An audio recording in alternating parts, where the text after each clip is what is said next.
Assalamualaikum warahmatullahi wabarakatuh.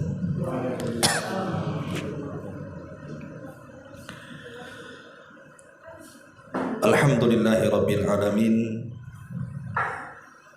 Wassalatu wassalamu ala ashrafil anbiya'i wal mursalin Sayyidina Muhammadin wa ala alihi wa sahbihi ajmain, amma ba'du.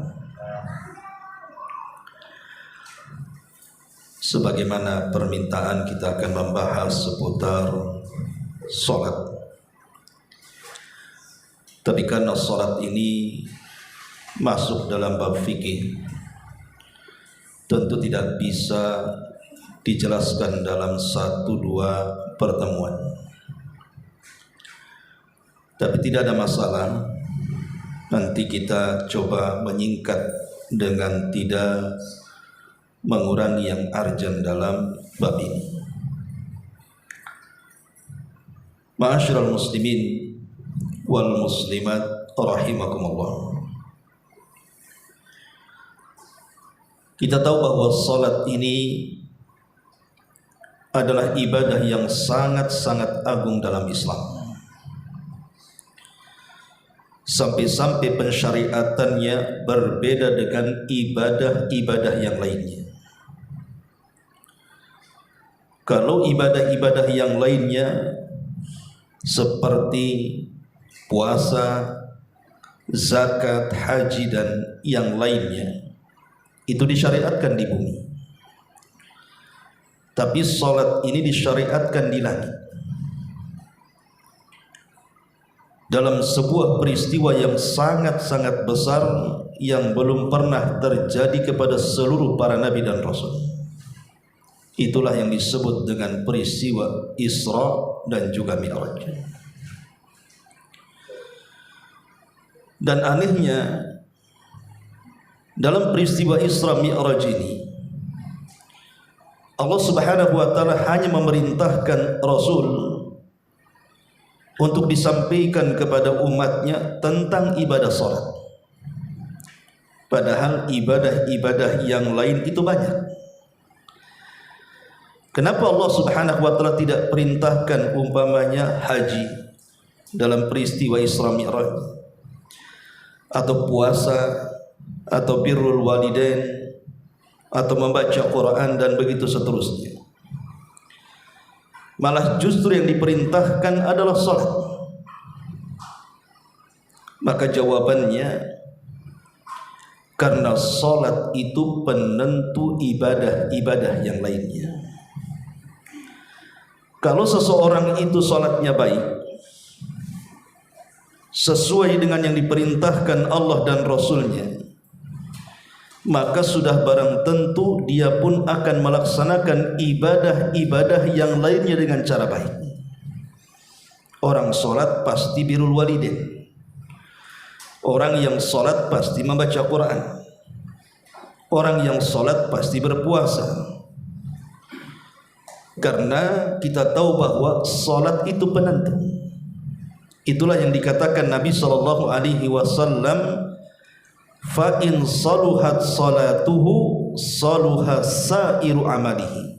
Kalau baik salatnya, betul-betul dia meresapi isi daripada salat itu dengan khusyuk, maka amalan-amalan yang lainnya akan mengikuti kebaikan salatnya. Kemudian yang kedua, ketika Nabi sallallahu alaihi wasallam saat sakaratul maut,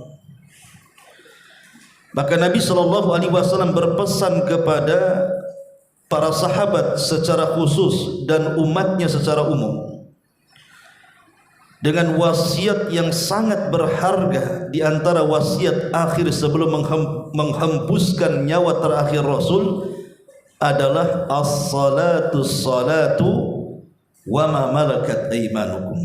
Jaga oleh kalian salat, jaga oleh kalian salat dan hamba sahaya kalian.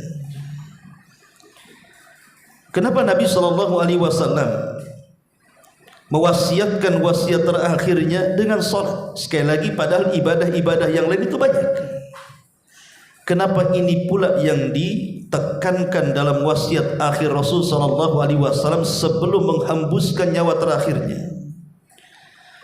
Karena salat itu penentu agama. Orang kalau masih salat berarti dia masih muslim.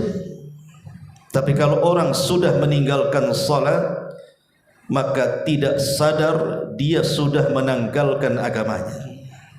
Itulah yang disabdakan Nabi sallallahu alaihi wasallam, perbedaan kita dengan orang kafir itu di salat. Maka barang siapa yang meninggalkan salat, dia bisa kafir. Ma'asyiral muslimin wal muslimat rahimakumullah. Karena salat sedemikian agungnya dan wasiat terakhir Nabi sallallahu alaihi wasallam yang menentukan penentu orang itu masih di atas Islam atau tidak. Makanya dari ibadah yang lain, salat adalah ibadah yang paling disorot oleh syaitan. Macam mana syaitan itu menggagalkan salat seseorang dari semua arah. Apalagi salat dikatakan salat itu diambil dari kalimat as-silatu. Silah itu artinya hubung kait seorang hamba dengan Allah. Dengan kata lain, salat itu adalah tali yang menghubungkan kita dengan Allah Subhanahu wa taala. Maka semakin banyak salat seorang hamba, maka semakin dekat dia dengan Allah Subhanahu wa taala. Semakin sedikit salat hamba, maka semakin jauh hubungan dia dengan Allah Subhanahu wa taala. Dan setan tidak suka ada seorang hamba yang dekat hubungannya dengan Allah Subhanahu wa taala. Makanya ibadah satu ini disorot oleh syaitan. Ma'asyiral muslimin wal muslimat rahimakumullah. Kalau seandainya ada sebuah pertanyaan, Ustaz, apakah salat saya ini sah atau tidak? Qabul atau tidak? Maka untuk pertanyaan yang pertama, selama salat itu memenuhi syarat, rukun dan wajibnya, maka salat itu dianggap sah. Jadi kalau kita mendatangkan syarat-syaratnya, rukun-rukunnya, wajib-wajibnya, maka kita katakan Anda sudah sah melaksanakan salat. Tapi kalau untuk pertanyaan yang kedua, apakah qabul atau tidak, diterima atau tidak, berpahala atau tidak, maka saya tidak bisa menjawab, karena itu urusan kita dengan Allah Subhanahu wa taala. Tapi logikanya, kalau seandainya seseorang itu sudah melaksanakan salat dengan mendatangkan syarat-syaratnya, rukun-rukunnya, wajib-wajibnya, insyaallah selain daripada sah, pasti dia qabul. Insyaallah dia qabul. Logikanya seperti itu. Tetapi kita tidak bisa memastikan apakah qabul ataukah tidak. Makanya dari sini syaitan itu akan berusaha untuk menggagalkan salat seorang hamba. Boleh jadi sahnya digoda supaya tidak sah, atau qabulnya digoda supaya tidak qabul di hadapan Allah Subhanahu wa taala. Bagaimana caranya setan itu menggoda kita saat salat? Pertama, kita tahu bahwa setan itu akan selalu hadir dalam salat kita. Disebutkan dalam sebuah hadis yang dikeluarkan Imam Abi Dawud dengan sanad yang hasan, ma min thalathatin fi qaryatin wala badwin la tuqamu fihimus salatu illa qad istahwadha alaihimus syaitan. Tidaklah ada 3 manusia pada sebuah negeri, pada sebuah desa, dan tidak ditegakkan padanya salat kecuali setan akan menguasainya. Artinya dari hadis ini kata para ulama, bagaimana setan berusaha untuk menguasai kita sebagai muslim yang salat, supaya walaupun tidak membatalkan salat kita, minimalnya tidak membuat qabul salat kita. Caranya mulai dari mengganggu wudu dulu. Setan itu akan mengganggu wudu kita dulu. Makanya dalam sebuah hadis yang dikeluarkan dari Imam Bazzar, Nabi SAW bersabda, "Inna syaitana ya'ti ahadakum fayanfuhu fi maq'adihi fayukhayyalu ilaihi annahu ahdatha wa lam yuhdith fala yansarifanna hatta yasma'a sautan aw yajida rihan."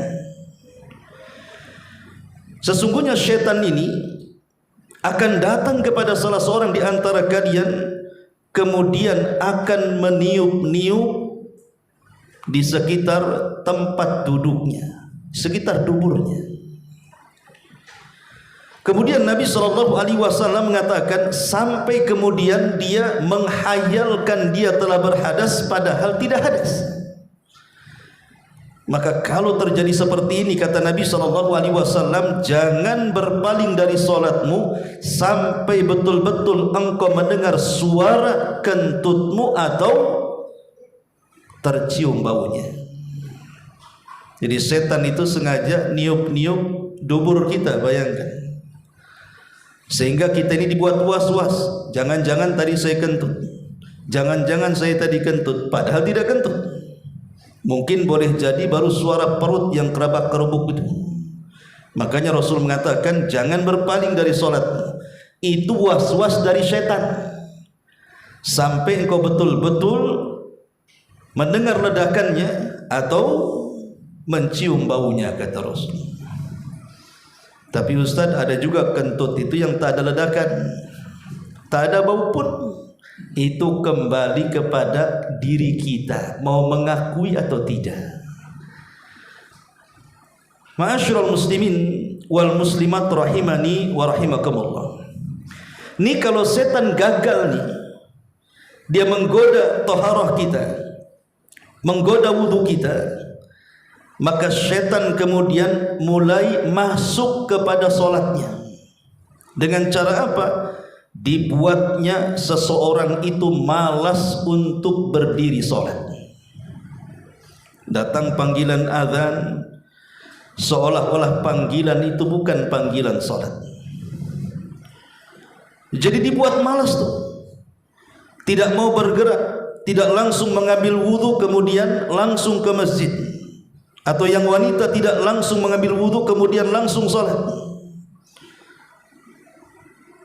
Dan itu disebutkan dalam sebuah hadis yang sering sampaikan, yaqidu syaitanu ala qafiyati ra'si ahadikum idza huwa nama thalatha uqadin yadribu makana kulli uqdatin 'alaika laylun tawilun farqud fa in istayqadha fa dzakara Allah in halat uqdah wa in tawaddaa in halat uqdah fa in shalla in halat 'uqdah fa asbaha nashitan tayyiban nafsi wa illa asbaha khabithan nafsi kaslan.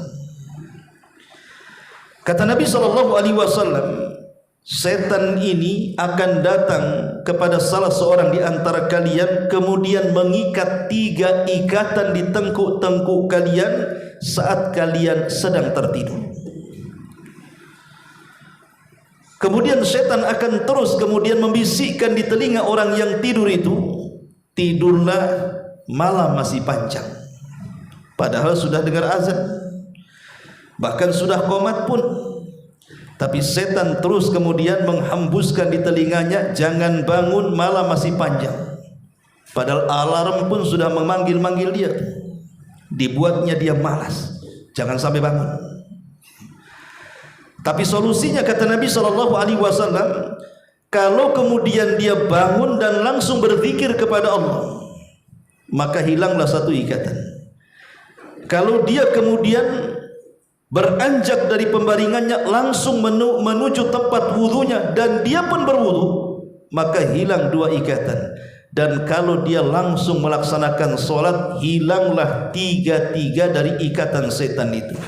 Dan kalau sudah hilang, maka di pagi hari jiwanya akan baik dan penuh dengan semangat, dan kalau tidak maka jiwanya akan buruk dan penuh dengan kemalasan. Lihat bagaimana syaitan menggoda kita ini supaya malas untuk bangun dan melaksanakan salat. Ma'asyiral muslimin wal muslimat rahimani wa rahimakumullah. Bahkan kalau seandainya kemudian orang ini tetap saja kemudian tidur, dan itu yang dikehendaki setan. Pamannya orang ini sudah terbangun, tapi dia malas. Akhirnya kemudian terpikir, tidur lagi lah sebentar. Kan masih 15 menit lagi, masih 20 menit lagi umpamanya kan. Tidur dia. Maka ini kesempatan setan terakhir, dia pun kemudian mengencingi 2 telinga kita dalam tidur itu. Kata Nabi SAW dalam sebuah hadis yang dikeluarkan Bukhari Muslim, bahwa seseorang disebutkan di sisi Nabi SAW tidur di malam hari sampai waktu pagi, dan dia pun kemudian telat sholat. Apa kata Nabi SAW? Dzaka rajulun bala syaitanu fi udhuni. Itulah setan sedang mengencingi kedua telinganya. Sebagian para ulama, apa maksud mengencingi kedua telinganya itu? Ada yang mengatakan ia mengencingi secara hakikatnya, betul-betul setan kencing, tapi bentuk kencingnya kita tidak tahu. Apakah kencingnya setan sama dengan kencing kita? Ya kalau sama dengan kencing kita bisa budak lah kita. Ya. Atau ada yang mengatakan mengencingi artinya setan menghina kita, karena kita dibuat tidak bangun kemudian meninggalkan sholat. Jadi setan itu sedang menghina kita dengan mengencingi. Muka kita jadi kencingi orang, kita terasa terhina. Hari-hari dikencingi setan biasa saja, kan aneh. Ya. Lah itulah setan, bagaimana caranya supaya kita tertidur lelap padahal sudah bangun, supaya minimalnya walaupun kita tidak meninggalkan sholat, diakhirkan waktu sholatnya. Ma'asyiral muslimin wal muslimat rahimakumullah. Okelah dia selamat dari taharahnya, selamat dari rasa malasnya. Dia pun langsung terbangun, mengambil wudu, kemudian sholat. Bukan berarti setan berhenti sampai di sini. Tidak. Setan akan membuat lalai dalam sholat kita. Dengan cara apa? Mengganggu hati kita. Dibuatnya kita tidak khusyuk. Disebutkan dalam sebuah hadis bahwa satu hari Nabi SAW sedang sholat. Tiba-tiba datang ifrit dari kalangan jin, berusaha mengganggu sholat Nabi SAW. Lihat, Nabi saja diganggu, apalagi kita. Nabi loh didatangi ifrit dari kalangan jin. Dan ifrit itu salah satu jenis jin yang paling kuat di dalam menggoda itu. Karena di masa Sulaiman, ifrit itu bisa memindahkan istana Ratu Balqis sebelum Sulaiman berdiri. Saking kuatnya ifrit itu. Lah ifrit ini dari kalangan jin datang untuk mengganggu sholat Nabi SAW. Maka Nabi SAW langsung mencekik si ifrit itu. Kemudian Nabi SAW mengatakan, falaqad hamamtu an arbitahu ila jambi sariyatin min sawaril masjid. Sebenarnya aku berniat untuk mengikat si ifrit ini di salah satu tiang dari tiang-tiang masjid. Tetapi kata Rasul, thumma dzakartu qaula akhi Sulaiman. Masalahnya aku teringat dengan doa saudaraku Nabi Sulaiman. Apa doanya? Rabbighfirli wa habli mulkan la yanbaghi li ahadin min ba'di. Ya Allah, ampuni dosaku, kata Nabi Sulaiman. ampuni dosaku wahai ya Rabb yang telah memberikan kekuasaan kepadaku, tapi jangan kau berikan kekuasaan ini kepada siapapun setelahku. Maka Rasul teringat bahwa Nabi Sulaiman berdoa tidak boleh memberikan kekuasaan menundukkan jin kepada siapapun kecuali dia. Maka Rasul pun melepasnya. Ya. Dari sini kita tahu bahwa bagaimana syaitan ini hendak mengganggu solat Nabi SAW. Kalau sekelas Nabi saja diganggu oleh syaitan, macam mana pula lah solat-solat kita? Maka terkadang cara mengganggu hati kita itu, maka setan akan datang kepada kita mengingatkan sesuatu yang ketika belum solat kita lupa, diingatkan pula saat solat. Dan itu disebutkan dalam hadis Nabi SAW. Kata Nabi SAW, "Idza adzana bis salati, idza udzina bis salati adbara syaitan, lahu duratun hatta la yasma'a ta'dhin. Fa idza sakata al muadzinu akbar, fa idza thuwiba adbar, fa idza sakata akbar." Jadi apabila azan dikumandangkan, maka setan akan lari menjauh dari suara azan itu saking ketakutannya sampai terkentut-kentut. Ketika kemudian selesai suara azan, maka setan akan mendekat lagi. Kemudian dia pun mendengar suara qomat, lari lagi. Ketika setelah qomat, mendekat lagi. Disitulah kata Nabi, fala yazalu bil mar'i yaqulahu, maka setan akan memberikan was-was kepada orang ini, udhkur ma lam yadhkur, udhkur ma lam yakun yadhkur, ingatlah sesuatu yang kau tidak ingat. Hatta la yadri kam shalah, sampai dibuatnya dia tidak tahu berapa dia sedang rakaat salat, dia tidak tahu berapa jumlahnya. Dibuat lalai. Diingatkan sesuatu di luar salat, dimasukkan ke dalam salat.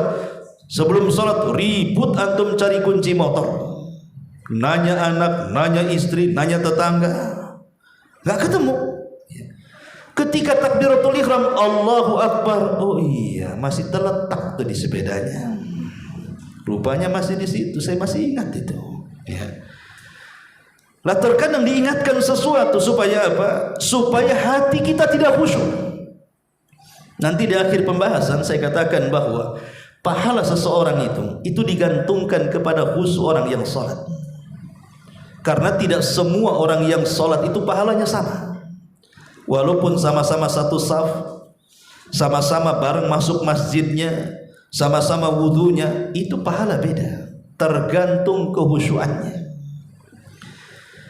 Makanya kenapa kemudian inilah yang membuat orang sholat itu tidak akan mendapatkan pahala. Jadi setan ini akan membidik bagaimana caranya. Tidak apa-apa kau sholat, tapi kau hanya gerakan dan bacaan saja, kau tak dapat apa-apa. Dengan cara apa? Mengganggu hatinya, dicuri kehusuannya. Sehingga tadi akhirnya dia tidak tahu berapa rakaat. Itu kan sering terjadi kan kita ini. Kadang-kadang tadi 2 rakaat ke 3 rakaat, 4 rakaat kah sudah lebih. Kadang-kadang kita terpikir seperti itu. Ya, artinya kita sedang dicuri kehusyuannya oleh syaitan itu. Okelah kemudian dia selamat hatinya. Apabila datang setan masuk menggoda hati kita, kita pun langsung berlindung kepada Allah Subhanahu wa taala, berusaha untuk khusyuk, bertawud kepada Allah Subhanahu wa taala. Maka ketika gagal menggoda hati kita, bukan berarti selesai sampai di sini. Tidak, setan akan masuk dalam bacaan salat kita. Lihat bagaimana setan itu selangkah demi selangkah, dia tidak bisa opsi sini, opsi sana. Dia akan masuk dalam bacaan kita, terutama yang jadi imam lah biasanya. Karena imam itu kan masalahnya disaksikan, didengar, diperhatikan, diikuti. Sehingga terkadang imam ini digoda dengan cara ini, masuk dalam bacaannya. Karena dia satu-satunya yang boleh menyuarakan terutama dalam solat-solat jahr gitu ya, maka setan masuk, diberikan was-was, panjangkan tuh surat yang kau baca, langgamkan yang bagus, kau kan seorang hafidh Quran, kau seorang qori, biar orang memujimu. Akhirnya kemudian mulai imam terpengaruh dengan setan, dibuat panjang pula tuh bacaan itu, difasih-fasihkan seolah-olah 20 tahun di Mekah dia. Gimana caranya difasih-fasihkan? Itu kalau sholat dia jadi imam, tapi ketika sholat sunnah kulhu dan inna a'taina aja dia karena dia sendiri sholatnya misalnya ya. Tapi yang jelas bahwa terkadang masuk juga kepada makmum, terkadang dikeraskan bacaannya padahal dia sedang sholat sir, Sami Allahu liman subhanahu, padahal dia sedang sholat sir, akhirnya mengganggu sekitarnya. Karena saya pernah sholat di belakang orang, sholat duhur itu, dia bacanya dikeraskan, jadi mengganggu orang sekitar kan. Ma'asyiral muslimin yang dimuliakan Allah Subhanahu wa taala, makanya disebutkan dalam hadis Abi Sa'id Al-Khudri radhiyallahu anhu, kharaja an-nabiy sallallahu alaihi wasallam 'alan nas wa hum yusalluna fi Ramadan. Nabi SAW keluar menuju manusia dan ketika itu para sahabat sedang salat di bulan Ramadan. Wa yajharuna bil qiraah, mereka pun mengeraskan suara padahal mereka salat sendiri-sendiri.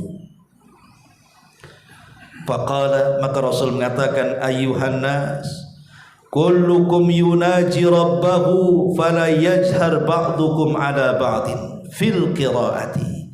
Kalian semua sedang bermunajat kepada Rabb kalian, janganlah mengeraskan sebagian kalian dengan sebagian yang lain dalam bacaan, kata Rasul, supaya jangan terganggu yang lainnya. Nah ini lihat bagaimana setan ini kalau tidak bisa mengganggu hati orang, maka dia masuk dalam bacaan solat kita dengan cara membaguskan bacaannya ya, ataupun boleh jadi mempercepat bacaannya. Seperti antum lihat di YouTube itu yang solat tarawih 23 rakaat berapa menit? 7 menit ya kan. Yang terdengar dolinnya saja kan. Oh dolin, amin, nah, itu aja yang terdengar kan. Kapan alhamdulillahnya? Kencang satu nafas, dolimnya saja yang keras ya. Lah ini terkadang setan masuk juga di situ kan. Cemana dirusak tuh bacaannya ya. Ma'asyiral muslimin yang dimuliakan Allah Subhanahu wa taala, kalaupun dia kemudian bagus bacaannya, dia selamat bacaannya, tidak bisa digoda setan, bukan berarti setan berhenti sampai di sini, tidak. Setan akan masuk dalam gerakan solat dia, cemana mengganggu gerakannya itu ya. Makanya Nabi SAW bersabda, aswa'un nas sariqatan ladzi yasriqu min salatihi, sejahat-jahatnya pencuri adalah orang yang mencuri dalam salatnya. Qalu, para sahabat berkata, ya Rasulullah, wahai Rasul, kaifa yasriqu min salatihi, Rasul bagaimana ia mencuri dalam salatnya?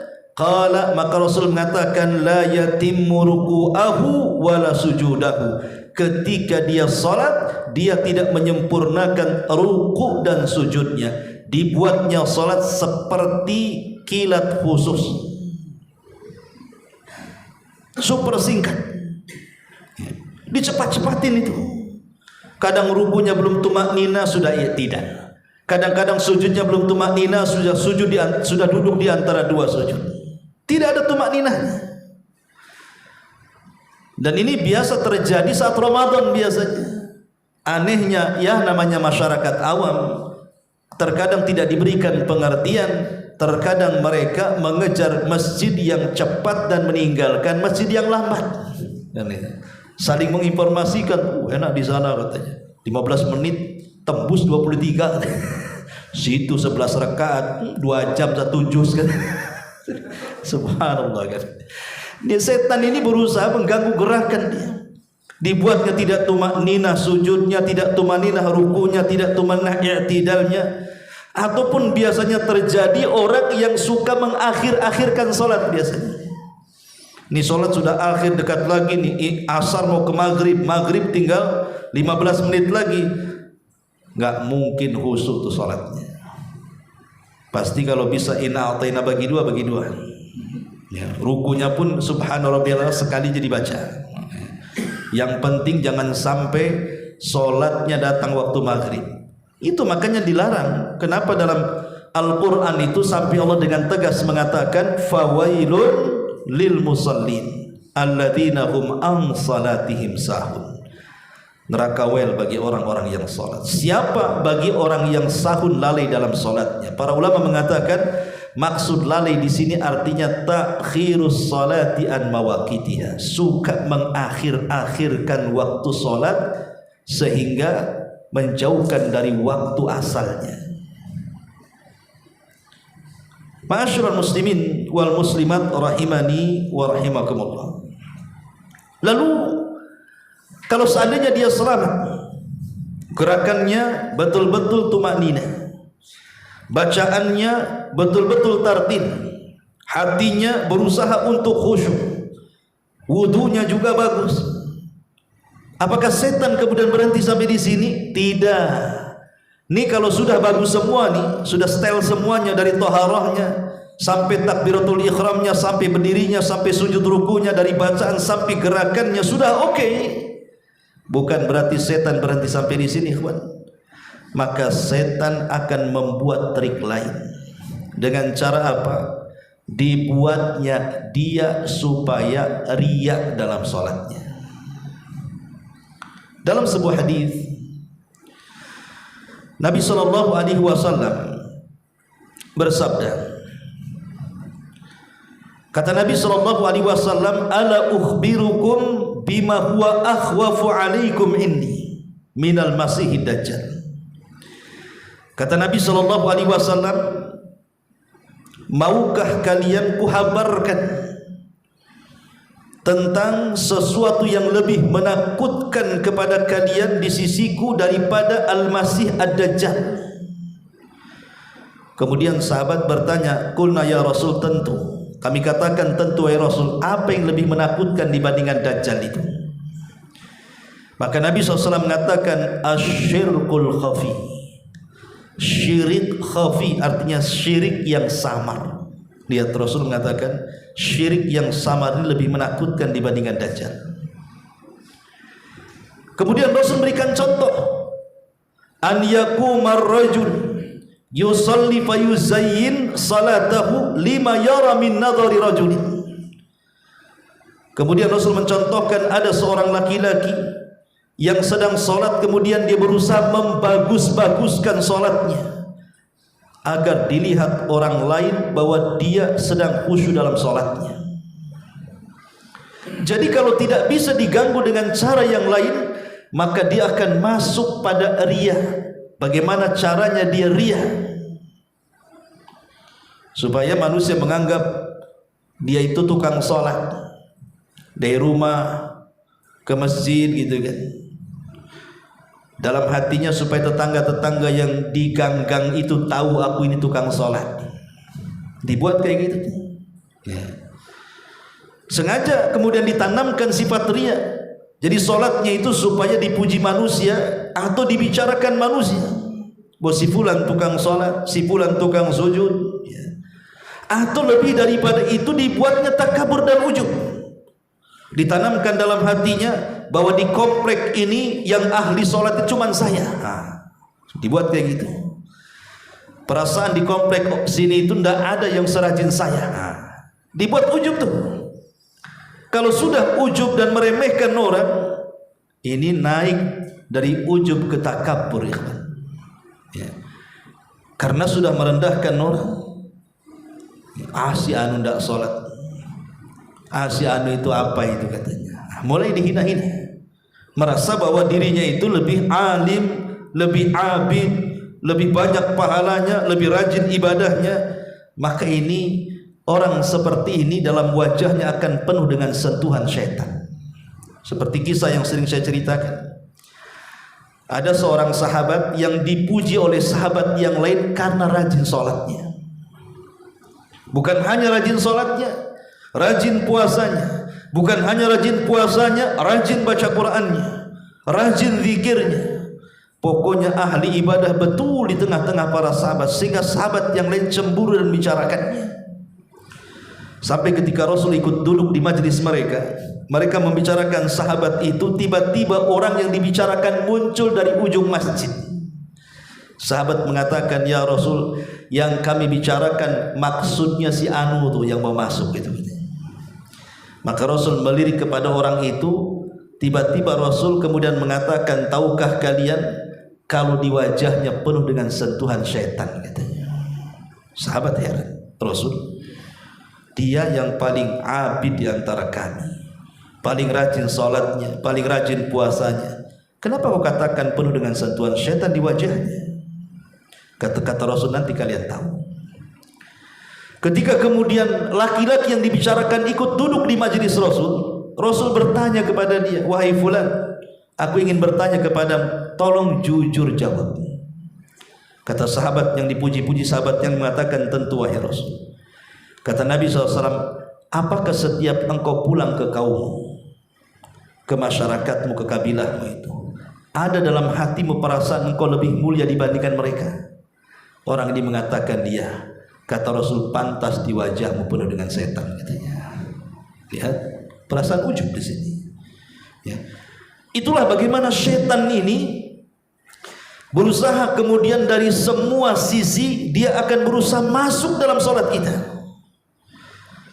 Kalaupun dia tidak mengganggu tentang keabsahan sholat kita, karena kita sudah mendatangkan syarat rukun dan wajibnya, maka dia akan berusaha mengganggu dari sisi qabul kita, supaya sholat kita hanya dianggap gerakan dan bacaan saja, tapi tidak bernilai pahala di hadapan Allah Subhanahu wa ta'ala. Akhirnya kan sia-sia, hanya melepaskan kewajiban saja, tapi tidak mendapatkan apa-apa. Sebagaimana ada hadis yang mengatakan, ada seseorang itu 60 tahun sholatnya tidak diterima. Ketika ditanya sahabat, ya Rasulullah, macam mana orang sholat 60 tahun tidak diterima? Ya, kata Rasul, karena orang ini tidak pernah lurus saat sujud dan rukunya. Artinya tidak pernah tumakninah dalam sujud dan rukunya. Ma'asyiral muslimin wal muslimat rahimakumullah. Dan banyak lagi waswas syaitan itu yang kemudian diupayakan supaya kita ini buruk sholatnya. Lalu bagaimana caranya supaya kita ini khusyuk dalam sholat? Karena sekali lagi ikhwatu fillah muliakan Allah Azza wa Jalla, yang banyak menentukan kabulnya sholat kita itu, yang banyak menentukan kabulnya sholat kita ini adalah amalan hati kita. Ya, memang gerakan dan bacaan juga mempengaruhi, menyumbang tentang kabulnya sholat kita, artinya berpahala dan tidaknya sholat kita. Dalam setiap gerakan dan bacaan kita juga menyumbang akan kabulnya sholat. Tapi yang paling penting dari perkara ini adalah amalan hati. Apa itu? Khusyuk. Ya.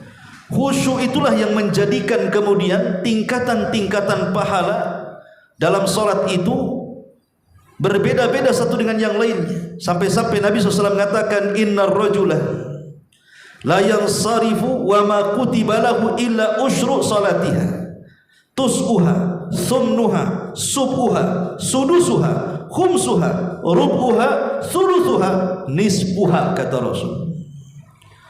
Sesungguhnya seseorang ini berpaling dari sholatnya, arti selesai sholat, rupanya yang ditulis pahala kepadanya terkadang dia hanya mendapatkan 1/10-nya, 1/9-nya, 1/8-nya, 1/7-nya, 1/6-nya, 1/5-nya, 1/4-nya, 1/3-nya, atau mungkin separuhnya, kata Rasul.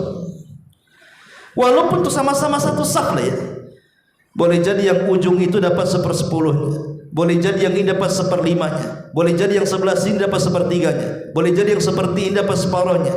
Kok bisa berbeda-beda pahalanya pada satu saf? Itu ditentukan dengan khusyuknya dia dalam sholat itu. Karena ada orang-orang yang tampaknya khusyuk secara badan tapi tidak khusyuk secara hati, kan?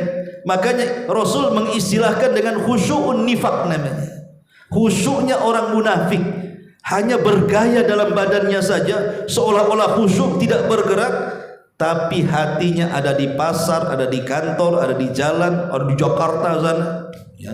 Mikir ke sana kemari, mikir utang, mikir rumah, mikir anak gitu ya. Memang khusyuk dia. Imam ruku berdiri saja karena dia meleng masalahnya kan.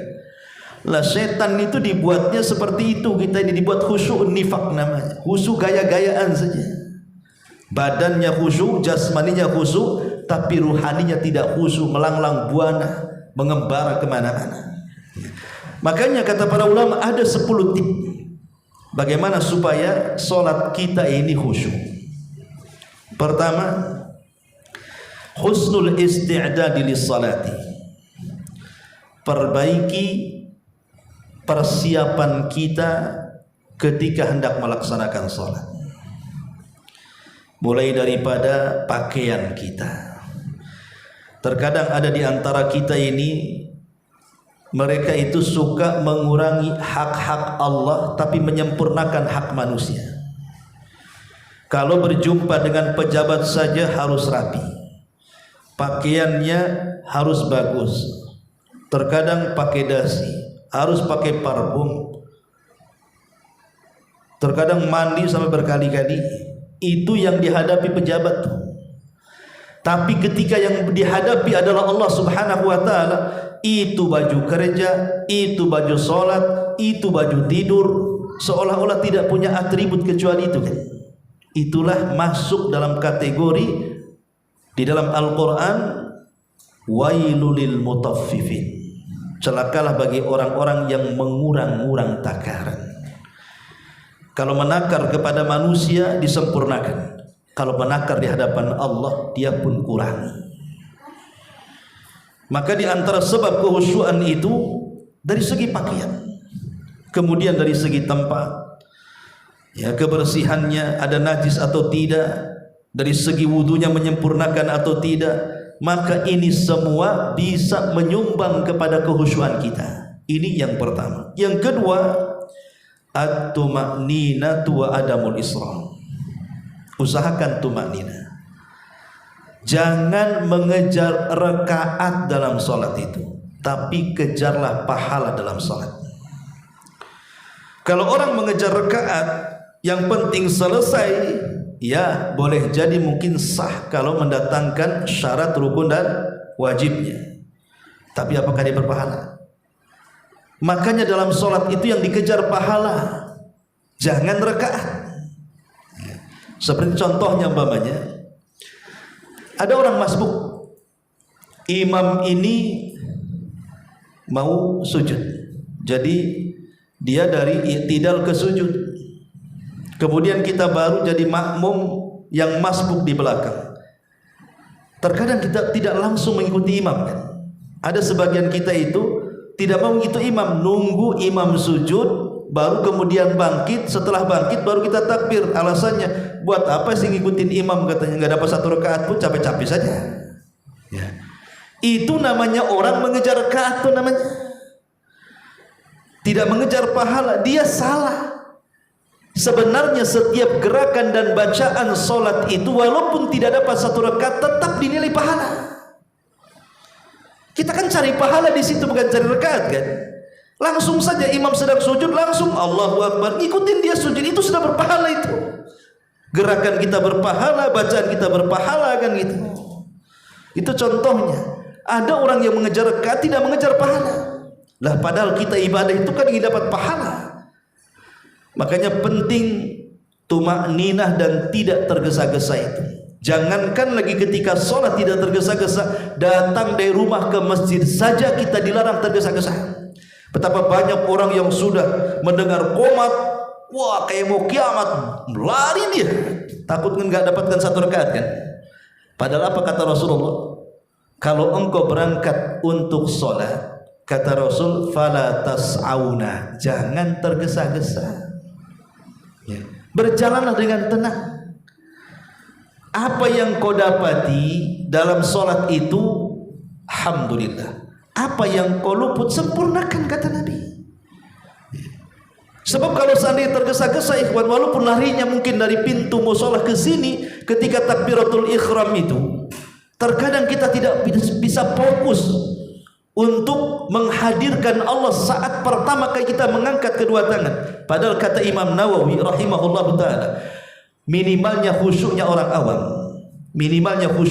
awam, dia bisa menghadirkan Allah saat takbiratul ihram.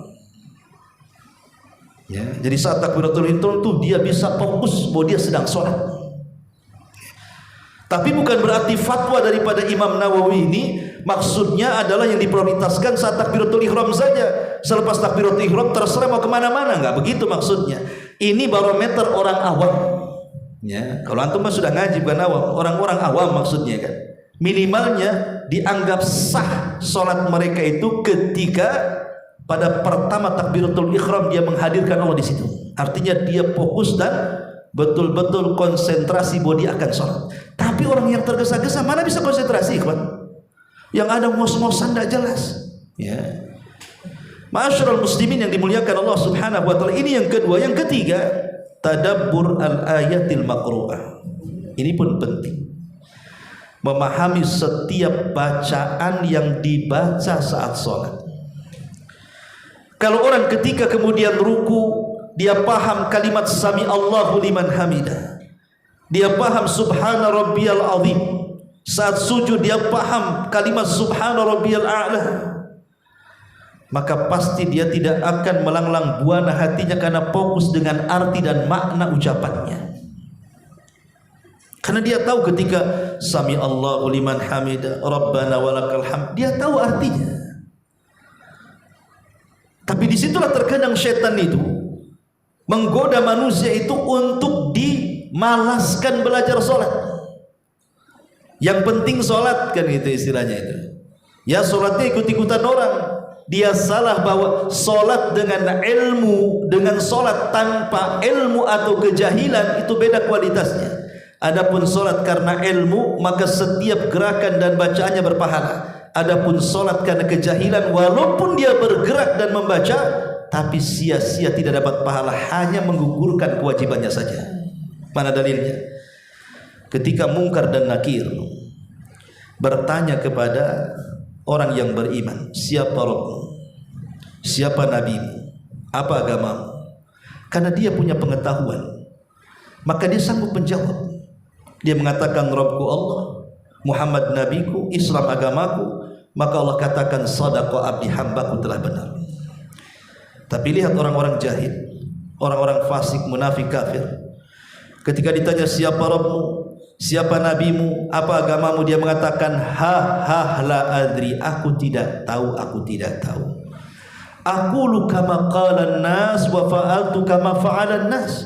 Aku hanya mengucapkan apa yang manusia ucapkan, aku hanya berbuat apa yang manusia buat. Itu namanya taklid. Ketika kita sholat, kita hanya mengikuti orang, apa yang orang baca ikut baca, apa yang orang gerakan ikut gerakan. Artinya dia sholat bukan karena pengetahuan dia, tapi karena ikut orang. Maka orang seperti ini tidak akan bisa menjawab pertanyaan-pertanyaan malaikat tadi. Ma'asyiral muslimin wal muslimat rahimakumullah. Ini yang ketiga. Dan memahami bacaan juga untuk supaya hati kita ini tidak mengelana, tidak mengembara kemana-mana. Kita fokus dengan arti bacaan dan bisa merenungkannya. Kemudian yang keempat, at-tafakkur fi azamatil khaliqi subhanahu. Tafakkur, berfikir tentang kebesaran Allah Subhanahu wa taala. Berucapan takbir ketika pertama kali kita katakan dalam takbiratul ihram Allahu Akbar, maknanya selain Allah itu kecil. Karena kalau kita membandingkan bumi dengan langit saja, ibarat kita meletakkan cincin di tengah padang pasir. Cincin itu buminya, padang pasir itu langitnya. Kalau kita gabungkan langit dan bumi dengan kursi Allah, maka sama dengan meletakkan cincin di padang pasir. Langit, bumi itu cincinnya, padang pasir itu kursinya. Kalau kita gabung semuanya dengan arsy Allah Subhanahu wa taala, maka sama dengan meletakkan cincin di padang pasir. Cincin itu kursinya, langitnya, buminya, padang pasir itu arsy-nya. Bagaimana yang menciptakannya? Allahu Akbar. Berarti Allah lebih besar dibandingkan semua makhluknya. Kemudian yang kelima, an-nadharu ila maudhi'is sujud. Saat berdiri dalam sholat, maka perhatikan tempat sujud. Terjadi silang pendapat. Abu Hanifah berpendapat kalau sholat itu menghadap kiblat, arahnya ke depan. Itu menurut Abu Hanifah. Karena Allah yang mengatakan aina matuwallu fathamma wajhullah. Kemanapun kau arahkan wajahmu, disitulah wajah Allah. Maka Abu Hanifah mengatakan ketika berdiri tatapan kita ke depan. Ya. Tapi jumhurul ulama mengatakan bahwa ketika kita berdiri tatapkan ke tempat sujud. Karena di zaman permulaan salat orang itu boleh bicara sambil Allahu Akbar, piye kabare, boleh. Ya. Enggak ada masalah, di permulaan salat itu biasa ngobrol. Ya. Tapi kemudian turun ayat tentang qad aflahal mu'minun, beruntunglah bagi orang-orang yang beriman, alladzina hum fi salatihim khashi'un, yang salatnya khusyuk. Maka dengan turun ayat ini dilarang tidak boleh ngobrol dan pandangan disuruh ke tempat sujud. Ya.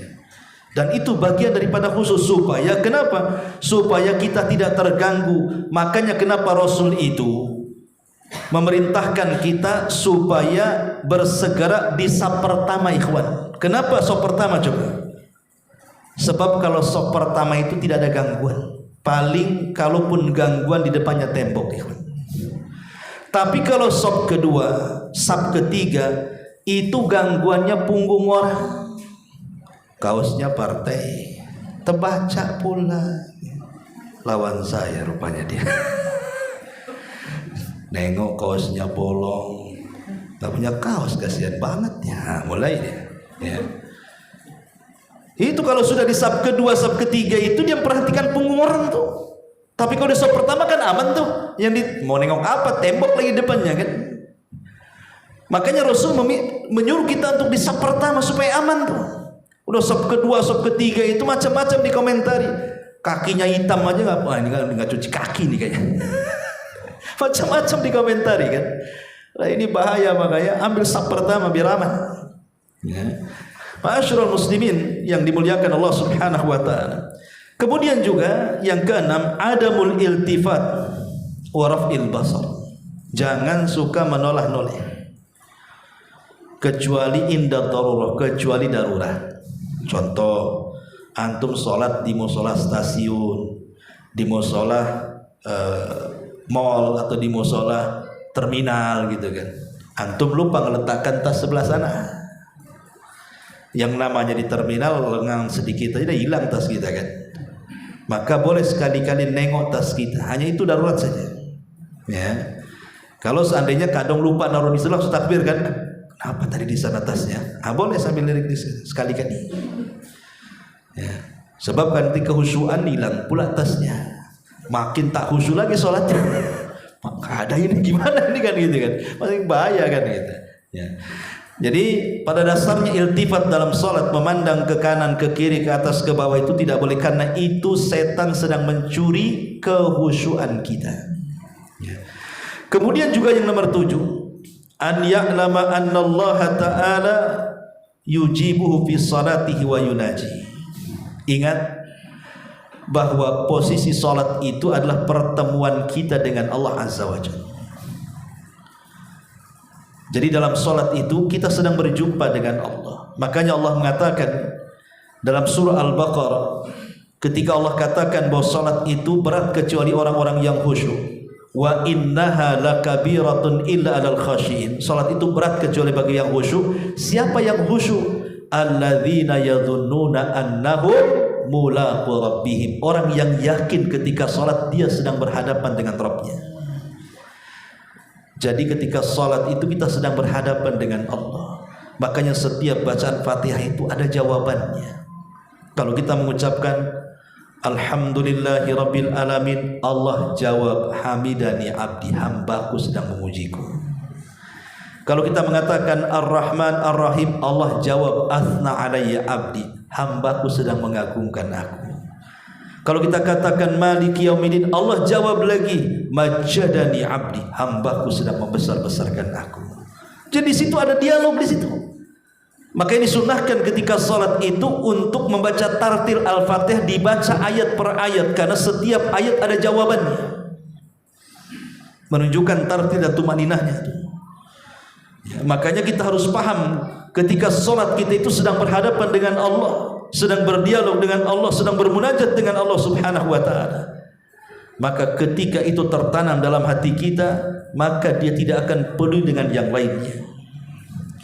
Kemudian yang nomor 8, tartilul Quran wa tahsinus sautihi. Mentartilkan bacaan Quran. Orang yang cepat-cepat baca Al-Quran enggak akan khusyuk. Apalagi satu nafas, apalagi tolinnya saja dan aminnya yang kedengaran, yang lain tidak kedengaran. Nah ini mentartilkan itu juga menyumbang kehusyuan, dan membaguskan suara juga bisa menyumbangkan kehusyuan. Makanya kalau kita ini sholat di belakang imam yang suaranya indah, terkadang imam baca panjang pun terasa pendek. Coba kalau imamnya suaranya gerebek, walaupun bacaannya pendek terasa panjang banget, padahal yang dibaca lam yakunil bukan Al-Baqarah tuh. Kayaknya Al-Baqarah aja yang dibaca, padahal lam yakunil, karena suaranya kurang enak kan? Quran itu sudah indah, tetapi akan lebih indah lagi kalau yang membacanya memiliki suara indah. Zayyinul Qur'ana bi aswatikum. Indahkan Quran itu dengan bacaan-bacaan langgam kalian. Ya. Kemudian juga yang nomor 9, izalatu ma yushghilu anis salati. Hilangkan sesuatu yang bisa menyibukkan salat. Makanya sekarang imam itu kan, kalau dulu cuman sawwu sufufakum fa inna taswiyatas sufuf min tamami shalah, sekarang ada tambahan, tolong handphonenya silent. Ada tambahan sekarang, matikan atau silent. Zaman dulu mana ada, nggak ada handphone ya. Sekarang nggak panjang himbauan imam tuh, sawwu sufufakum, rapatkan saf. Pernah ada kawan cerita ya, dia sholat di bengkong sana, jadi sebelahnya itu menjauh, mungkin bisa satu orang lagi sebenarnya. Jadi si kawan ini ngomong, Pak, rapat Pak, katanya. Enggak, kata si kawan, enggak dengar Pak Imam ngomong apa tadi. Kata Pak Imam merapatkan saf, kau enggak dengar ya? Makmum enggak paham seruan imam itu. Makanya kalau tidak, sebisa mungkin imam itu terjemahkanlah tuh. Kalau sawwu sufufakum saja nggak paham kadang-kadang kan, rapatkan mungkin baru paham. Kalimat rapat pun masih nggak paham juga, masih menjauhkan begitu ya. Berarti dia nggak nurut sama imamnya, padahal imam dijadikan itu untuk diikuti. Ini kok tak nurut sama imam ini. Yang herannya lagi, kalau jadi imam disuruh rapatkan safnya, ketika jadi makmum dia pula merenggangkan. Imam apa lah ini gimana? Dia waktu jadi imam suruh rapatkan, ketika jadi makmum tak mau dia rapat-rapat. Pasti tak paham merapatkan saf itu gimana itu. Nah ini jangan sampai kemudian hal-hal yang menyibukkan sholat seperti sajadah, macam-macam gambarnya. Ya, kalau bisa sajadah itu yang polos-polos saja dah. Ini kalau macam-macam gambarnya, gambar Teletubbies, gambar apa sajadah itu kan nanti jadi masalah. Atau meletakkan sesuatu di depan orang sholat, meletakkan handphone, meletakkan dompet, kunci. Pokoknya kalau memang itu mengganggu sholat kita, jangan di situ, jangan letakkan di situ. Ya, karena ini juga bisa menyumbang kehusyuan. Kemudian yang nomor 10 yang terakhir, alla yusalli wa qad ghalabahu nu'as wa huwa hakin. Kalau ngantuk betul, jangan dipaksakan sholat. Ngantuk kan ya, tidurkan saja. Sebab kalau orang ngantuk nanti yang dibaca lain pula. Nanti baca Al-Baqarah lari pula kena ataina. Ya, namanya orang ngantuk, ya kan? Kalau ngantuk sekali jangan dipaksakan sholat.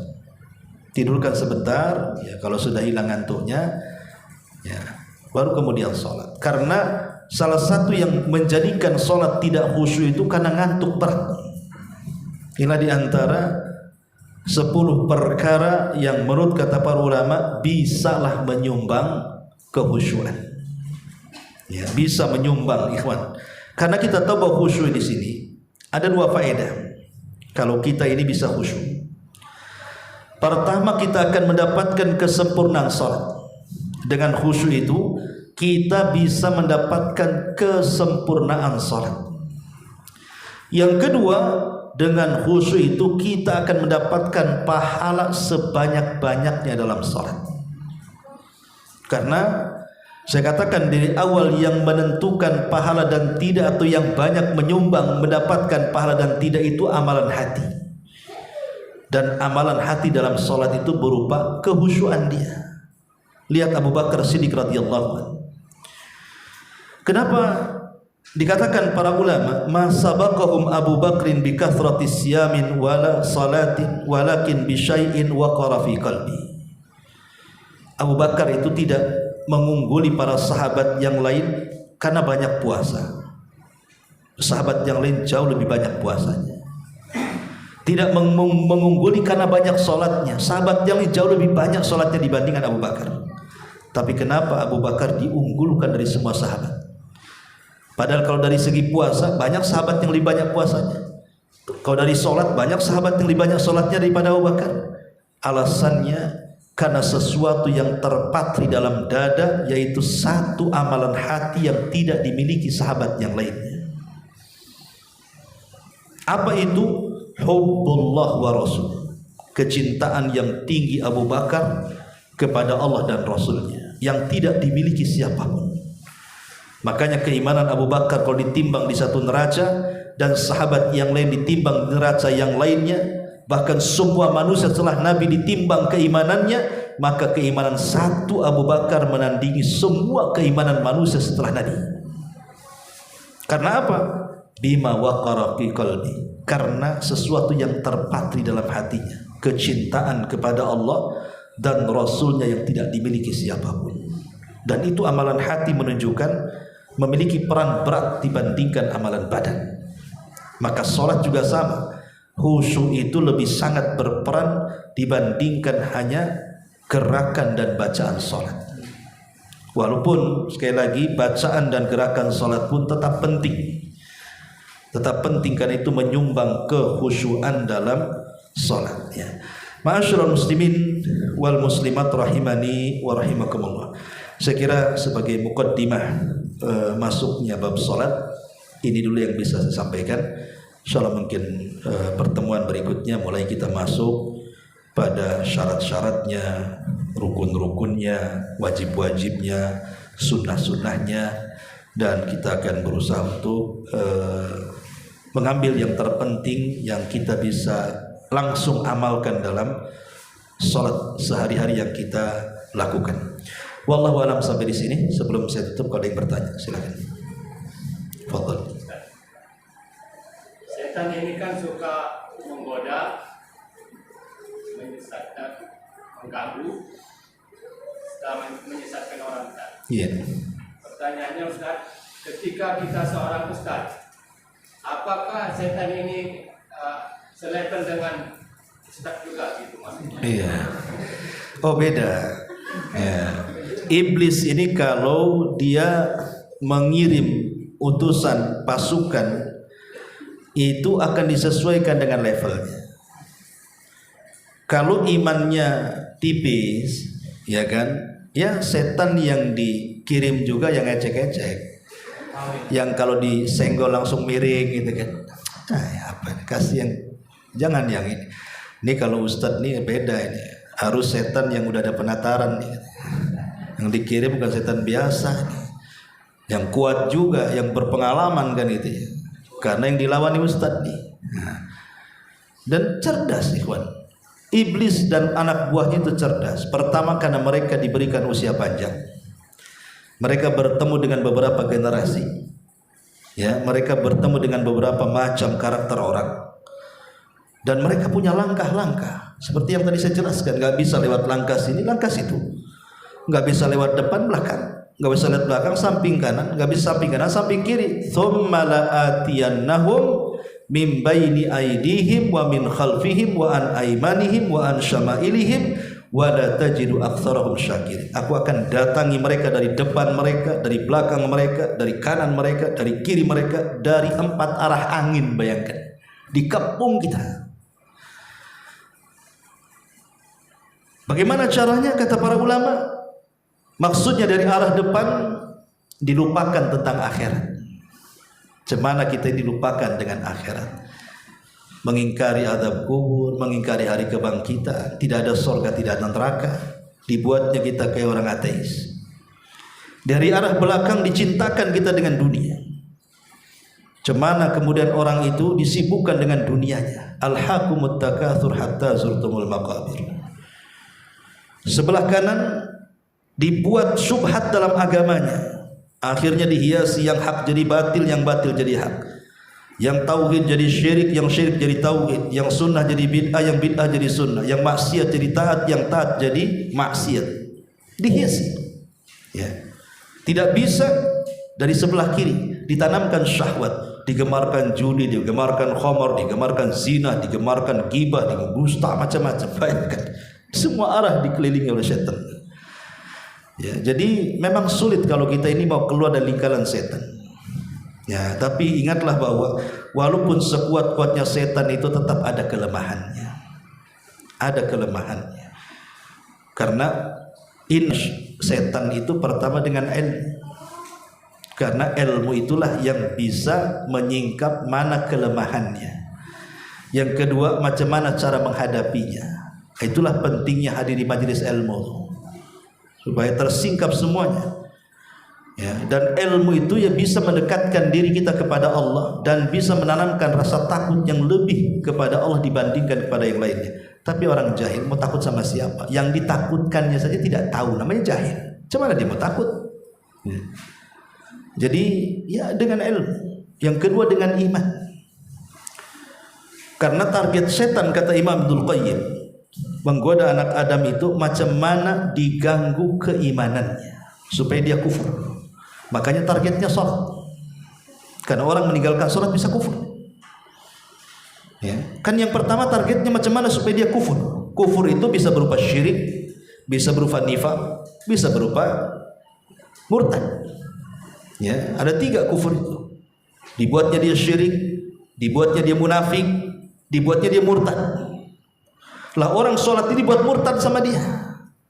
Karena kalau seandainya orang meninggalkan sholat bisa murtad walaupun dia ngaku Islam. Karena itu barometernya antara kita dengan orang kafir itu ada di sholat masalahnya. Makanya kenapa target pertama setan dari semua ibadah itu di sholat dulu. Tentu setelah tauhid. Ya, tauhid yang pertama diganggu, dikasih was-was dalam hatinya. Siapa yang menciptakan langit? Kata hati Allah. Siapa yang menciptakan bumi? Kata hati Allah. Siapa yang menciptakan pohon? Kata hati Allah. Siapa yang menciptakan makhluk ini Allah. Terakhirnya sudah mentok. Siapa yang menciptakan Allah kalau gitu? Kalau sudah sampai taraf siapa yang menciptakan Allah, kata Rasul, falyasta'id billahi minasyaitonir rajim. Segera kita isti'adzah. A'udzubillahi minasyaitonir rajim. Usaha akidahnya itu digoyangkan kan? Kalau dia mantap akidahnya, masuk lewat sholat. Supaya dia kufur. Ya. Makanya target pertama itu sholat tuh setan itu. Supaya dia sadar ataupun tidak, dibuatnya tidak mau sholat, akhirnya tanpa sadar keluar dari Islam. Naudzubillah. Herannya, kalau orang yang gak pernah sholat dikatakan kafir, dia marah. Enak aja aku kafir, nih KTP ku Islam. Dari lahir, dari orang aku Islam. Ya kalau kau Islam sholat lah katanya. Nanti nunggu hidayah katanya. Nunggu hidayah cuy. Subhanallah. Wallahu a'lam. Ya saya kira sampai di sini ya, mudah-mudahan ada manfaatnya. Subhanallah bihamdika asyhadu an la ilaha illa anta astaghfiruka wa atubu ilaik. Wallahu taala alam. Assalamualaikum warahmatullahi wabarakatuh.